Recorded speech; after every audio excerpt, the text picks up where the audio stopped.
worker. He comes to a stop, and then I'm like, all right, bet.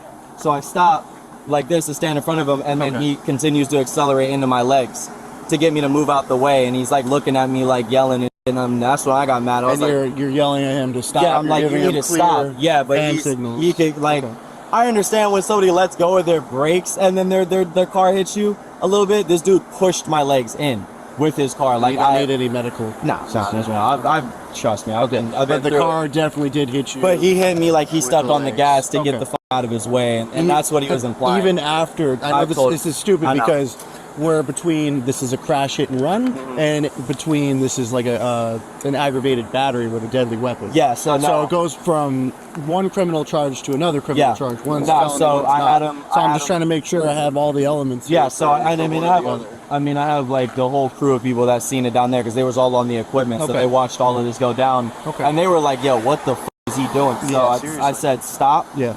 He pushes his car right up on my legs and tries to move me out my way. And then that's when I'm like, yo, you're seriously gonna fucking hit me with your car right now? And then he's like, oh, like, I need to go and turn left here. Like, I need to turn left. And I'm like, bro, I don't care. You're not gonna hit me with your car trying to meet me out your way. And then he was like, oh, I didn't mean to. And I was like, no, bro, you that's not. So you let him know that he hit you. Yeah, I let him know. I let him know that I didn't my legs. Yeah, and then he drove off. So all right. So it sounds like this is more of an aggravated battery with a deadly weapon.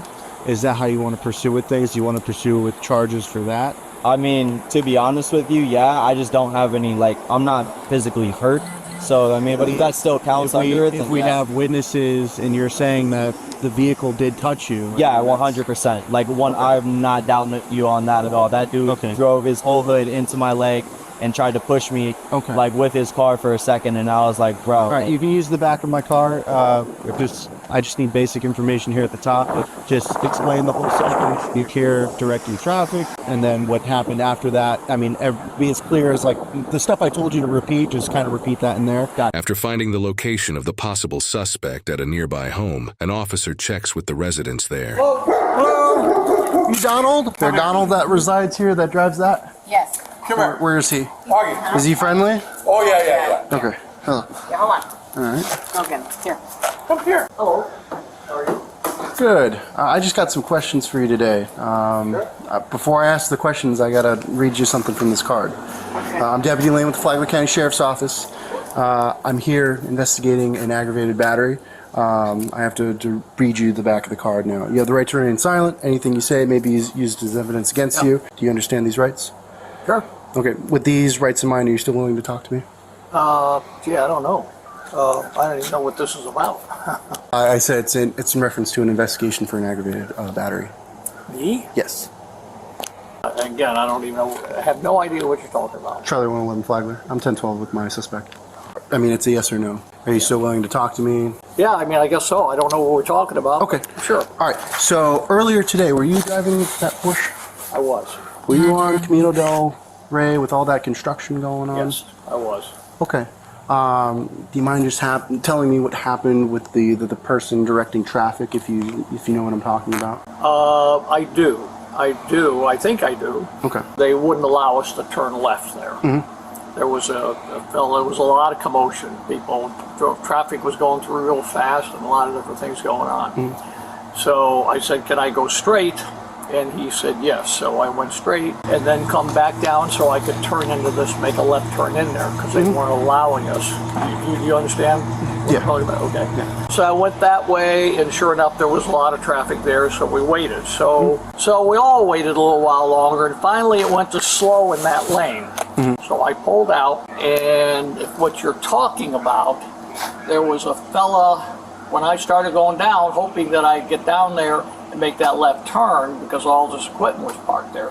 So when I went down there, I could see a fella come out. There was one guy on the left and another one came out on the right side, and he came running up to me like this, and he ran up to the hood of my car. Yeah. And he ran right up to the hood of my car. Yeah. And he hit my car. I was slapping at the time. So I walked around to the window and he says, "What are you f***ing trying to run over me?" And I said, "No, I'm sorry if you thought that. I was stopping. You ran up to my car," and I was moving slow. I mean, it was maybe 1 mile an hour because we're almost stopped. I mean, I didn't hit that person, if that's where you're going with all this. He ran right up to the car and hit the front of the car. So that it wasn't your intention to hit him? Of course not. Because, I mean, he's claiming that he had you stopped and then you revved your engine and went into him. And I have 2 witnesses also corroborating that story. Other workers there? Yeah. No, I never. He came right up to me and... Was anybody in the car with you? No. It was just you? Okay. And he came right up to me, and I think he hit the car, and he said, stop. And the car might have moved right there. He was running. I mean, he was not running fast, but he was coming up there like that, and he got out of the car.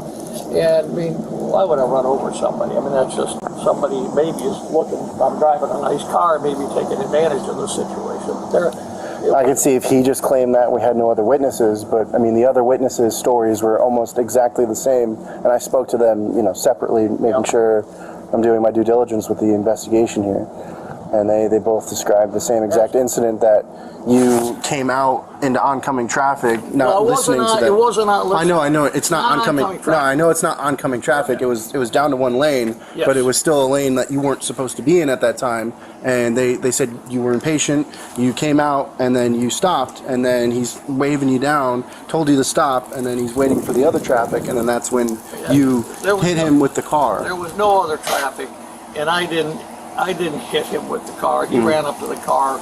I mean, with the confusion going on, the car could have lunged a little bit, but nothing like I gave it the gas and tried to run him over or anything like that. Okay. That's not like a manual transmission or anything like that? Pardon me? It's not a manual transmission? It's automatic?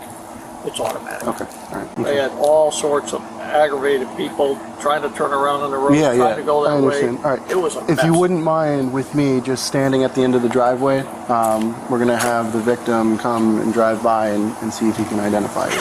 Okay. So if you wouldn't mind just standing over here in the grass, it'd be appreciated. Claiming he was hurt or something like that, or He's not claiming he was hurt, but he was claiming he was hit by a car. And in the state of Florida, that counts as aggravated battery with a deadly weapon. The way he and 2 other third-party witnesses are stating it happened is you were impatient, you came out, and you saw that he was there, and then you revved your engine and kept claiming you need to get around him, and then that's when you struck him with the vehicle, pushing him back. When he was there, he was in front of the car. He stopped, so I couldn't go anywhere, and that's fine. Yeah. I tried to explain to him, I'm just trying to turn left into this intersection. I understand, but when somebody in a yellow jacket who's directing traffic around, you know, construction going on, you need to abide by the traffic control devices that they have set up. Well, it was confusing because it had turned 111 on 3. slow. It had turned too slow, and then the sign went to slow, and I couldn't tell how many cars. There were other cars that were workers in that lane. Okay, just stand right there for me, okay? Don't stay here. Yes, just until the patrol car passes by. Did he explain to you what we're doing? Yeah, he said. Why are you 214? He said that I'm pretty much gonna like identify him. Yeah.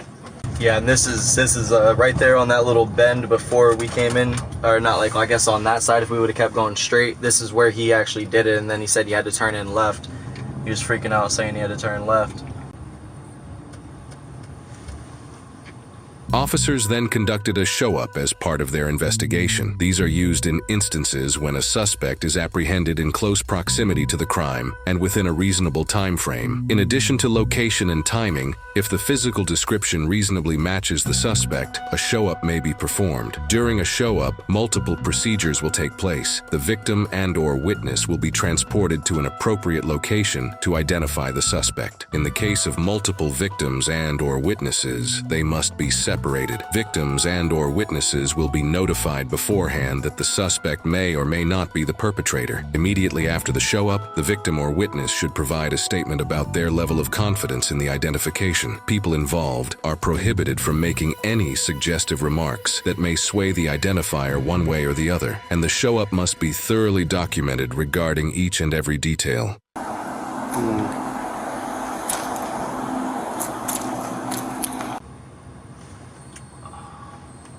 I mean, he's got his glasses off, but yeah, it's the same shirt, and it's literally the same hair.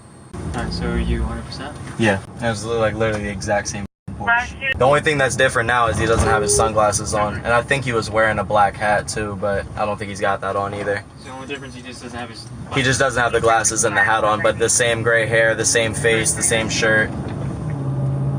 I mean, based on the witness statements, based on the victim identifying you as driving the Porsche that he photographed, you know, hitting him, I have probable cause to make an arrest for a aggravated battery. Craziest thing I've ever, like he was hit with a car. Okay. I just got a few more questions for you. Do you know what year it is? Do I know what year it is? Yes. I know they're going to sound crazy. It's just something I have to put in my report. 1922. Do you know who the President of the United States is? Biden. Do you have any weapons on you? Anything I should be aware of? No. Okay. No knives, guns, anything On me? like that? Yeah, on you. No. You don't have anything? Okay. You've been compliant with me. I don't have to put the handcuffs on behind you. I'll just put them on in the front so it's more comfortable while we drive down. Excuse me, ma'am? Oh, he's arresting me for some loony that is claiming I hit him with the car. And he ran up, put his hood on the car, put his hands on the car, and there were his other buddies were standing there and then he was swearing, cussing, and said, you gonna run me over or something like that. Okay. No. So if you wouldn't mind just putting your hands out like that. Wait, let me.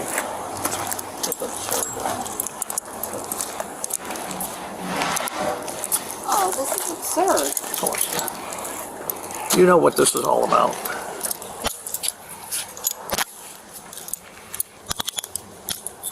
Take that. Okay. You're not having any medical complaints? Right now? No. Yeah. No. Okay. All right. Am I just walking me down to my car over here? So where are you going? I can explain everything to you. We'll just do it at my car once he's, secured in my back seat, and I'll let you know. Do you want me to come with you? Yeah, if you wouldn't mind. So before I put you back there, I just have to pat you down just to make sure. There's nothing else on you that I should be aware of? Any other property? All right. Just take a seat in the back seat. You just kind of slide in like you normally would, and then that's made so that I can buckle you. Okay. Sore neck. Sorry about that. All right. I can open that partition for you to let some AC back. It is going to get a little hot because it's not easily ventilated. Earlier today, he was driving his Porsche. What happened was, according to the victim and two other witnesses, he cut out into the oncoming lane against their wishes. They're telling him, "Hey, stop, stay here, and you can't go." He cuts out. Then he was told to stop by our victim. The victim, comes over, has him stop. He apparently stops in the roadway, and then he's standing in front of the vehicle, and then that's when he revs his engine and drives into him. That's hard for me to believe because he is a gentleman. I understand. We're going off of two witnesses, and the victim's statements. They're all exactly the same. I had to drive back and forth to different locations where these workers were, and I asked them these questions, separately, and they all gave the same exact story. Well, maybe they all talk to one another, instead of, "Hey, that's here why. we go. That's here why. we got a guy in a Porsche. Let's just." That's why it was handled the way it was. They had no idea the police were called. It was actually the victim. He called on his own. It wasn't like a job site. They were like, well, "What are you guys here for?" They had no idea. So I just find that really. I mean, he would not. He's the kindest man you've ever met in your life. I understand, but that's what we're going off. So now what happens? He's going to be transported down to the Flagler County Inmate Facility in Bunnell. Oh, you've got to be kidding me! He committed a felony, man. That's why we're doing it the way we're doing it. I don't have any discretion when it comes to making a felony list. All right, so you're taking him to you're taking him to prison?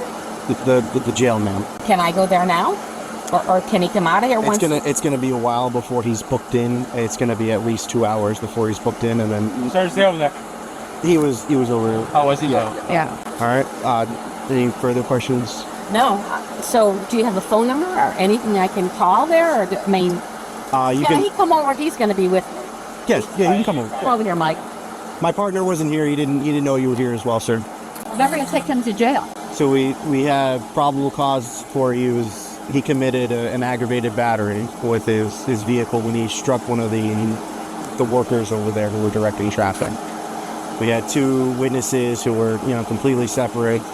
When I interviewed them, you give the exact same story as to what happened and so what the victim was planning. Understand. So what's the bail requirement? That's set by the jail. I don't personally set that. So what happens now? Do I have to get a lawyer? That's down the road. He's gonna see a judge for first appearance, and then I'm gonna keep him overnight. I don't know. Maybe it's possible. This isn't a domestic case, so he doesn't have to stay overnight. I don't personally set that. That's all set by the jail. I just tried to layer and type out the arrest. Deputy Lane, you're doing your job. I can explain all this to her. We're okay. Okay. Understand. All right, go on. It's messed up, but it is what it is. All right. Try to have a better day.